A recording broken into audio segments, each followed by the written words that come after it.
Evet. Şimdi şu anda İbrahim Ataoğlu'nun şöminesi bitti. Şenol Usta son rötuşları yapıyor.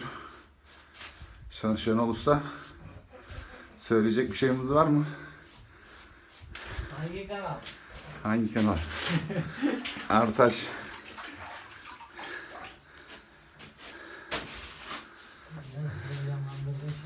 Heyecanlandın değil mi birden? Bunlar sitede seyredeceksin ona göre. Saatin kaç olduğunu söyle bir zahmet. Zaten şeyde söylüyordu. Video kaçta çekildiğini söylüyor zaten. Evet, bu işin mimarlarından bir tanesi de burada. Kaçma ya.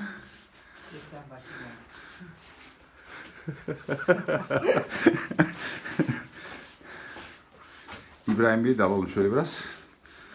Ama çok yorgun ve bitkin bir halde. İbrahim Bey hayırlı uğurlu olsun. Allah utandırmasın. Sağ olun. Teşekkür ederiz. Şöyle de son bir ateşin